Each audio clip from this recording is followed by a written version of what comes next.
My guest at this time is former federal prosecutor Andrew C. McCarthy. He is now a contributing editor and columnist at National Review Online. He's also a Fox News contributor. He has joined us many times to talk about the inner workings of the Justice Department and what's probably going on inside the Mueller investigation. Today, we're getting his reaction to what former FBI Deputy Director Andrew McCabe is saying to CBS News, and the response, a contradictory response, that we're hearing now from the Deputy Attorney General, Rod Rosenstein. And Andy, thanks so much for being with us. Greg, it's my pleasure. Well, let's go to CBS this morning. Scott Pelley, 60 Minutes correspondent, just spoke with McCabe. I assume it will be airing this Sunday. Here's a couple different clips that he shared with the panel there this morning on CBS. The most illuminating and surprising thing in the interview to me were these 8 days in May when all of these things were happening behind the scenes that the American people really didn't know about. There were meetings at the Justice Department in which it was discussed whether the vice president and a majority of the cabinet could be brought together to remove the president of the United States under the 25th Amendment. These were the 8 days from Comey's firing to the point that Robert Mueller was appointed special counsel. They were counting noses. They were not asking cabinet members whether they would vote for or against removing the president, but they were speculating this person would be with us, that person would not be, and they were counting noses in that effort. And this was not perceived to be a joke. This was not perceived to be a joke. But now we're getting a very different story, Andy, from the Justice Department. This is the Washington Examiner. The Justice Department on Thursday rebuffed former FBI Deputy Director Andrew McCabe after he asserted in an explosive interview that Rosenstein discussed an effort to remove President Trump from office. McCabe became the first former official on record to corroborate reports that Rosenstein told DOJ officials about wearing a wire to record conversations with Trump and that he was recruiting cabinet members to invoke the 25th Amendment to remove the president from office in the days after Trump fired FBI Director James Comey. Quote, as to the specific portions of this interview provided to the Department of Justice by 60 Minutes in advance, the Deputy Attorney General again rejects Mr. McCabe's recitation of events as inaccurate and factually incorrect. A Justice Department spokesman said in a statement, quote, the Deputy Attorney General never authorized any recording that Mr. McCabe references. As the Deputy Attorney General previously has stated, based on his personal dealings with the president, there is no basis to invoke the 25th Amendment, nor was the Deputy Attorney General in a position to consider invoking the 25th Amendment. So, Andy, we got he says here. One guy's still got a job, the other one doesn't. How do you separate and parse all this?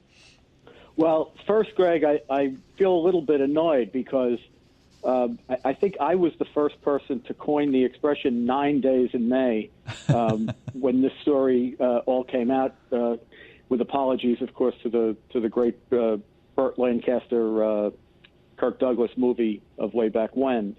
To be more serious about it, what it seems to me is happening here for the most part is CBS is hyping an appearance by McCabe to roll out his book in connection with 60 Minutes by portraying as if we're hearing new news, something we've known about for months and months. I mean, everything that we've heard in the way of both revelations and contradictions in the last 24 hours or so was all reported by the New York Times in a blockbuster report several months ago, in which they charted the period of time that went from James Comey's dismissal by President Trump on May the 9th of 2017, and then ultimately Rosenstein's appointment of Robert Mueller to be special counsel on May the 17th.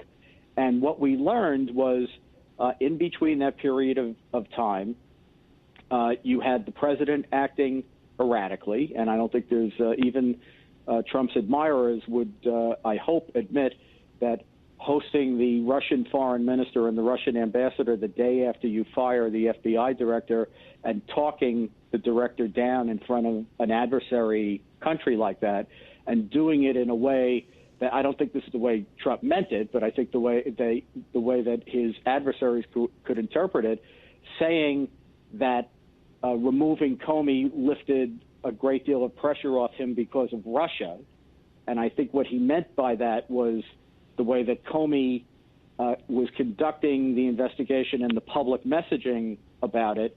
He was suggesting to the American people that Trump was a suspect when he was privately telling Trump that he wasn't a suspect. I think that's what had Trump so ballistic.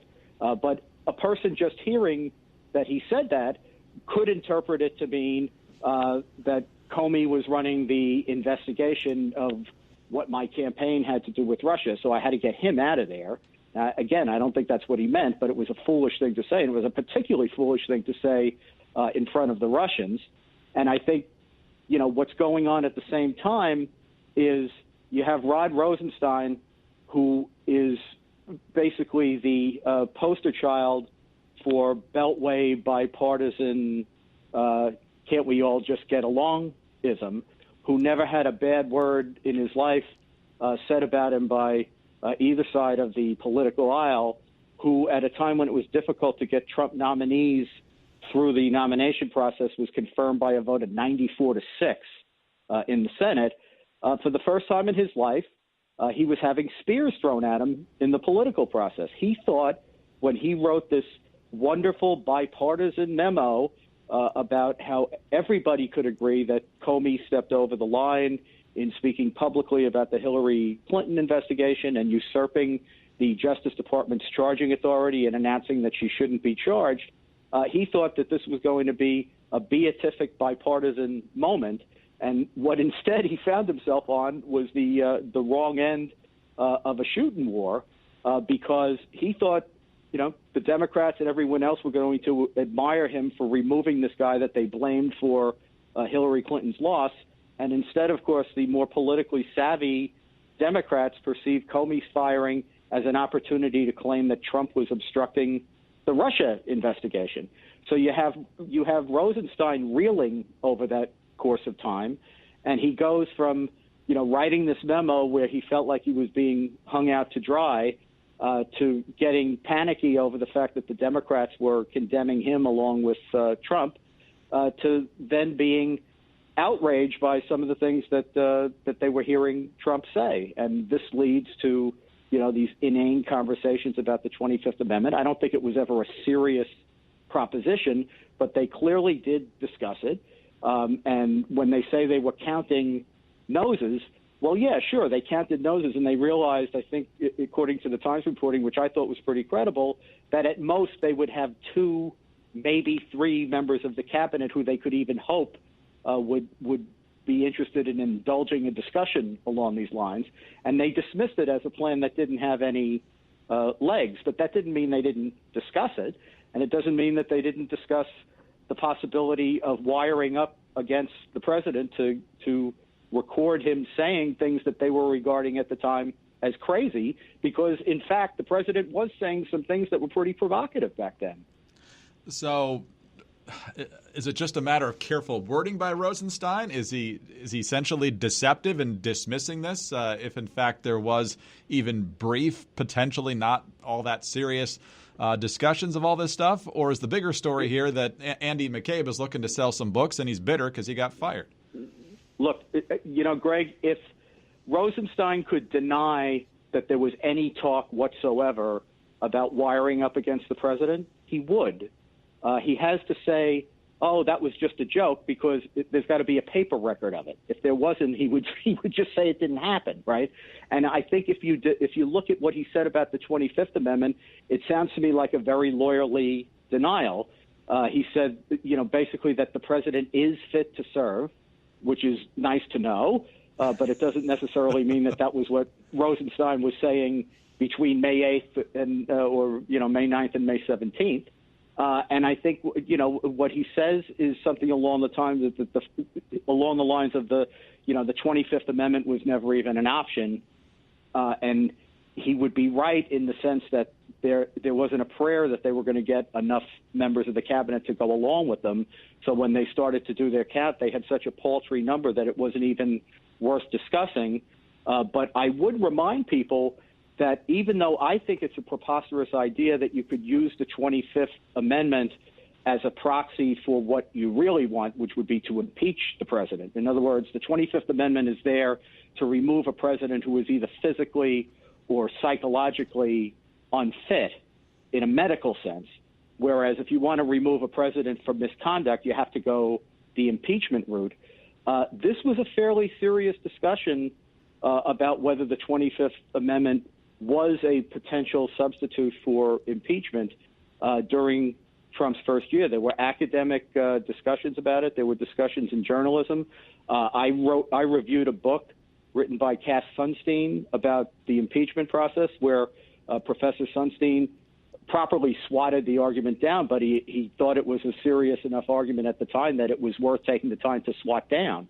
So the thought that this was like outrageous and ridiculous and nobody was even discussing it, that's not the way I remember it. It was pretty serious discussion back then. I don't think it wasn't a persuasive discussion, but to say that, this was like so totally out of bounds that no one would have broached it is ridiculous. So what's our proper response here? Have we been at least misled on some level? Is McCabe blowing out of proportion? How do we go from here? How does this impact what we evaluate in terms of the ongoing investigation based on this? Well, if I may, I think they're all wrong, Greg, which is, of course, as you know, is my default position, right? Everybody's wrong except me. But I think that Rosenstein was wrong because in his panic, where he ended up coming out was appointing Robert Mueller to be special counsel under circumstances where there was not a factual predicate under the special counsel regulations to appoint him, which he tried to camouflage by appointing him to do a counterintelligence investigation, which the regulations don't provide for. So there was neither a conflict of interest that was so profound the Justice Department couldn't continue its investigation on its own, and there was no predicate for a criminal investigation that the Justice Department was disqualified from conducting. So Mueller should not have been appointed by Rosenstein, and the FBI should have been left to continue its counterintelligence investigation. And I think McCabe was completely wrong to jump to the conclusion that once President Trump fired Director Comey, he finally had the criminal predicate he had been looking for months to open an investigation specifically on Trump for obstruction, because that's simply not obstruction. So I think McCabe was wrong, and I think Rosenstein was wrong, and we're continuing now, getting on a year and a half, 2 years later, to live with the fallout of those decisions. Last minute or two here, we've already taken more time than we expected, but the Senate Intelligence Committee has essentially revealed this week that they have no direct evidence of collusion between the Trump campaign and Russia. Even the Democrats on the committee admit that, although they say that doesn't mean there's not reason for concern. But how significant is that conclusion from the Intelligence Committee? I think it's significant and it's overdue, Greg. I think the interesting thing about it is that collusion is such a weasel word, as we've been saying from the beginning. Right. So I think when the Senate is talking about collusion, what they mean is there's no evidence that Trump was in an espionage conspiracy with Russia to hack emails and thwart the election that way. And I think that's been obvious for a long, long time. The reason I mention that, though, is at the same time Senator Burr said that there's no collusion evidence, Mueller's team, and particularly Andrew Weissman, was in court with Manafort in the last week or two, saying that there's a meeting between Manafort and an alleged Russian spy that is what he called the heart of the special counsel's inquiry. And I think that's because the special counsel may not have evidence that there was an espionage conspiracy, but they are still in the process of running down all connections that they can find between Trump people and Kremlin people. More to come. We'll see exactly what still has to come down the pike. Andy, as always, you help us make sense of what can be very confusing at times. Thanks for being with us today. Thank you, Greg. Andrew C. McCarthy, former federal prosecutor. He is now a contributing editor and columnist at National Review Online. He's also a Fox News contributor. I'm Greg Corombos reporting for Radio America.